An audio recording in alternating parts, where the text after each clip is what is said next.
Hello po, kumusta na po kayo? Welcome back po ulit sa Lutong Pinoy sa Amerika. And for today's video po, tayo po ay magluluto ng pansit malabon. Ayan po yung ating mga sangkap para sa ating pansit malabon. Papakita ko po sa inyo, umpisahan po natin sa mantika. Patis. Ito po yung bawang na ipa-fry natin mamaya. Gagawa po tayo ng fried garlic. Tapos ito po yung ating sibuyas. Yung bawang para sa ating panggisa. Cornstarch. Yung ating pork belly, meron tayong pusit, tubig na ipang-dissolve natin sa ating cornstarch. Tapos meron tayo ditong shrimp. Ito po yung ating pork broth. Nagpakulo po ako kagabi ng buto-buto. Tapos kumuha po ako ng ipang-sasabaw natin or gagawin nating sauce. Yung noodles po natin na binabad ko po kanina pang alas 5. So it's 7 o'clock na po ng umaga. 2 hours na po siya nakababad. Kasi mas maganda early po nyo ibababad para po hindi siya matigas pag niluto nyo siya.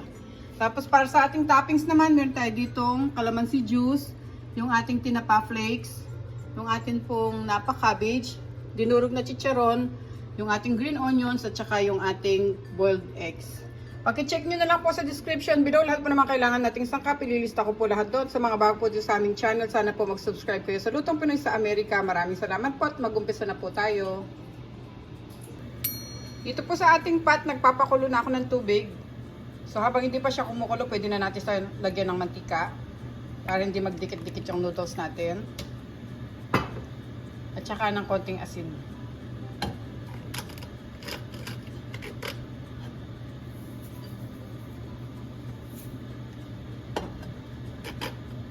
Hintayin natin siyang kumulo bago natin ilagay yung ating noodles.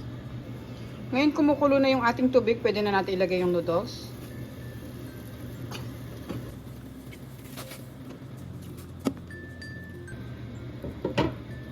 Pakukuluan lang natin tong noodles natin. Hintayin natin siya lumambot.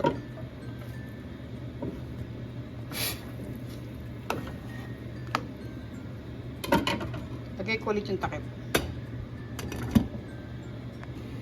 Habang hinihintay natin lumambot yung ating noodles, pwede na tayong magprito ng ating bawang.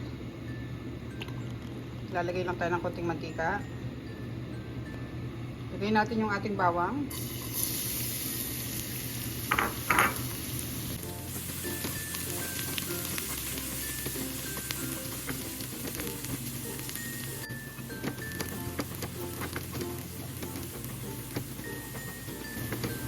Ngayon okay na itong bawang natin, pwede na natin silang tanggalin dito. Patayin na natin yung stove.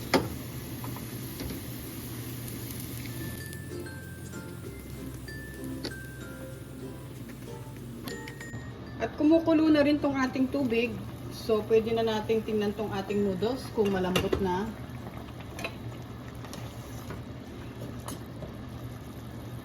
Yeah, malambot na siya. I-off ko na at lagay natin siya sa strainer para tumulo yung excess water.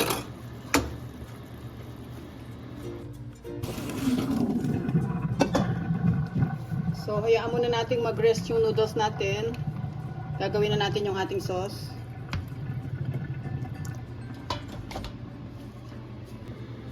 So, ngayon ang susunod natin lulutuin, ilagay natin tong ating pork belly dito sa kawali.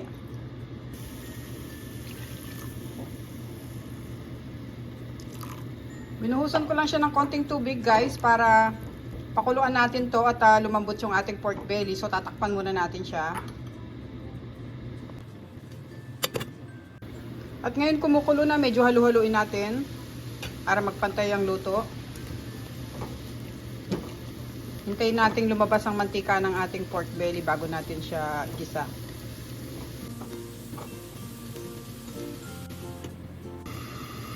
Ngayon nawawala na yung tubig niya, buksan natin.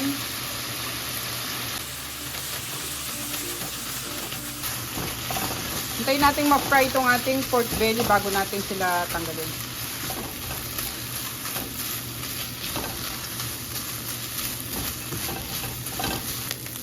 Lagyan lang natin sila ng konting asin para may lasa na sila.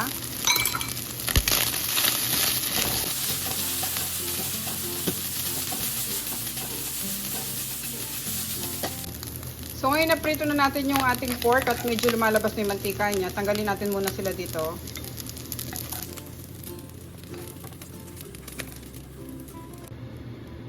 Tapos maglagay ulit tayo ng mantika.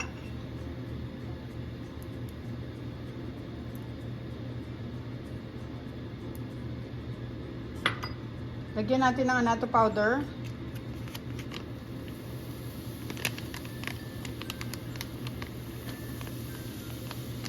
Medyo dagdagan natin yung annatto powder kasi mas maganda kung makulay yung ating pansit malabon.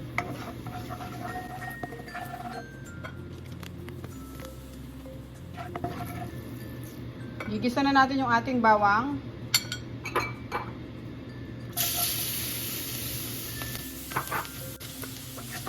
Tapos susunod natin yung sibuyas.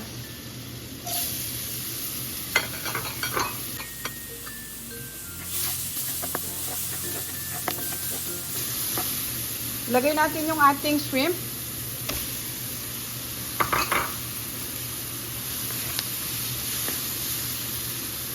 Lagyan natin ng konting patis para may lasa na.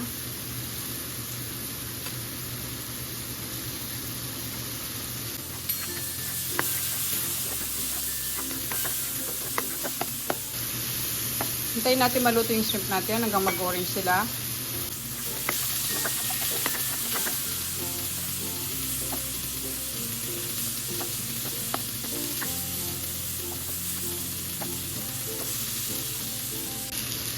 Ngayon naluluto na yung shrimp natin, maghihiwalay lang tayo ng konti para ipang tatappings natin sa ating pansit malabon.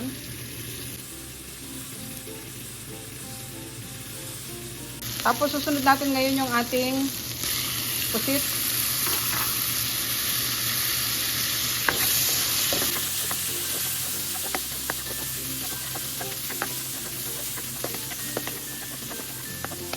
Ngayon maghiwalay din tayo ng konti para sa ating pang toppings.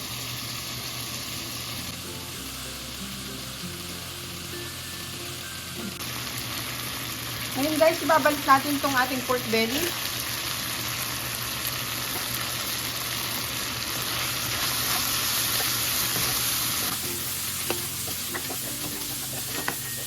Lagyan natin siya ng black ground pepper.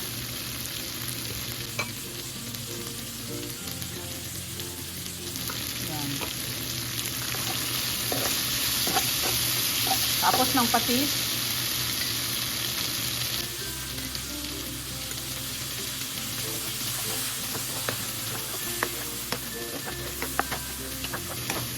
Ngayon nilalagay ko na yung ating pork broth.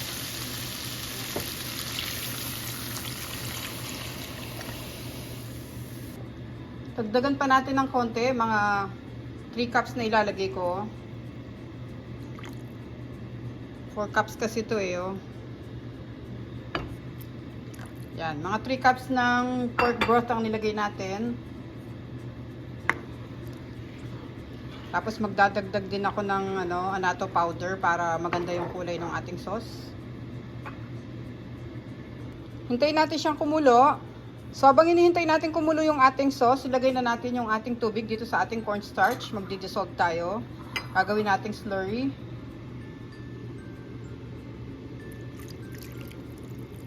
Ito yung pampalapot natin sa ating sauce.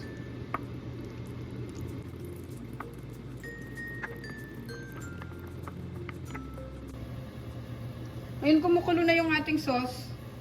Lalagyan ko pa siya ng konting annatto powder. Nag-dissolve pa ako kasi gusto ko makulay yung ating pansit malabon. Yan. After natin mailagay yung ating annatto powder, susunod ko yung ating cornstarch na dinissolve sa tubig. Palalaputin na natin tong ating sauce.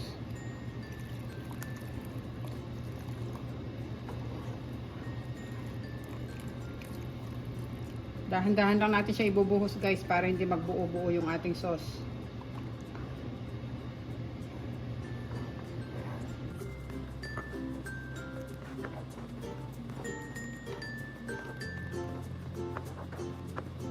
Tikman muna natin kung okay na yung lasa niya, kung kailangan pa natin magdagdag ng patis.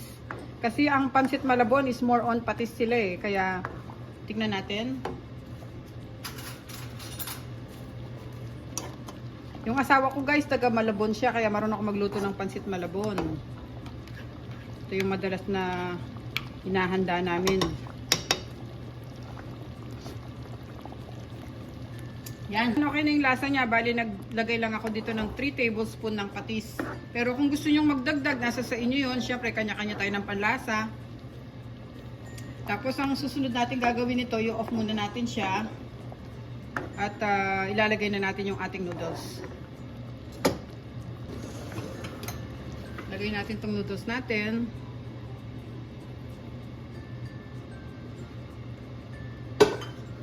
At i-mix na natin siya.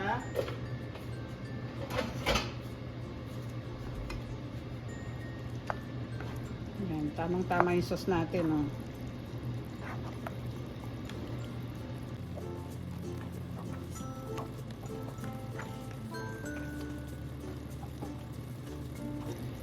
So ngayon naman, hintayin lang natin siyang lumamig ng konti bago natin ilagay yung mga iba pa natin toppings. Marami pa tayong ilalagay dito sa ating pansit malabon.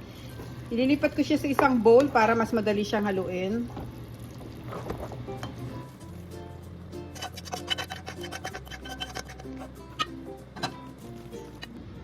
Ngayon, pwede na natin ihalo yung iba pa nating sangkap.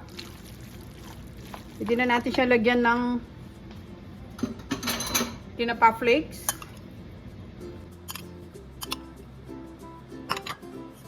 Tapos, lagyan na natin siya ng calamansi juice.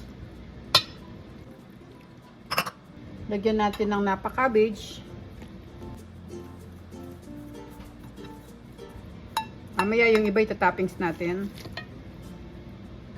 Tapos, itong ating green onions. Yan, kalakalahati muna kasi yung iba ilalagay natin sa toppings. Tapos, yung ating chicharon.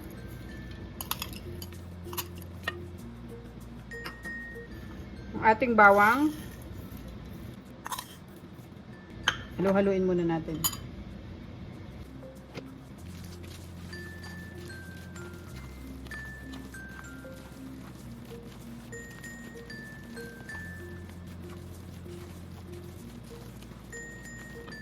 Guys, lagdagan pa natin siya ng black ground pepper para mas masarap siya. Natin. May nililipat ko na siya sa ating serving plate para maiayos na natin yung ating pansit malabon.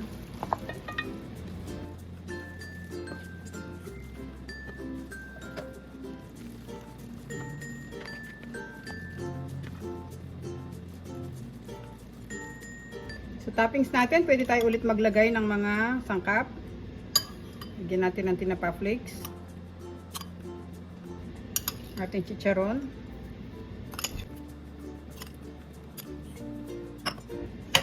Siyempre itong ating bawang.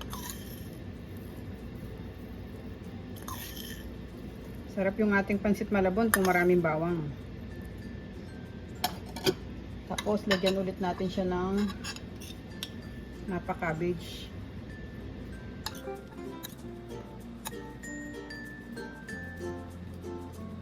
Yan. Tapos guys, lagyan na natin itong ating eggs.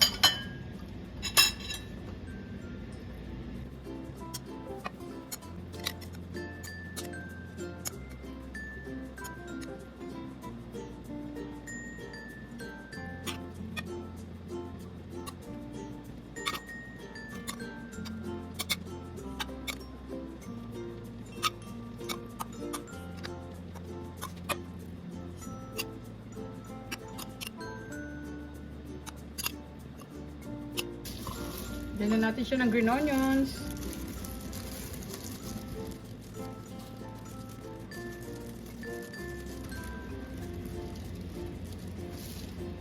Yan.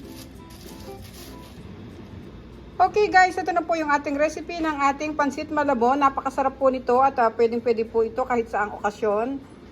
Ayan, magugustuhan po sigurado ng inyong pamilya. Thank you so much po for watching. Sana po nag-enjoy kayo sa ating pagluluto ngayon ng ating pansit malabon. Ingat po tayong lahat at God bless po. Paki-check nyo po yung other videos namin at huwag nyo pong kalimutan mag-subscribe sa Lutong Pinoy sa Amerika. Thank you so much guys. Ito na po ang ating recipe for today, ang ating pansit malabon.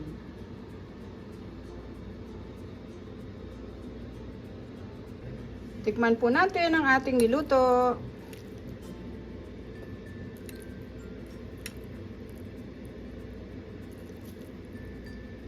Guys, oh. Kain tayo.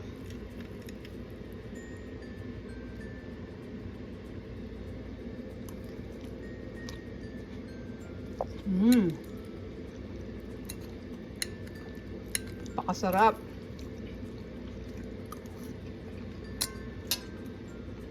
Salamat po ulit. Ingat po tayong lahat.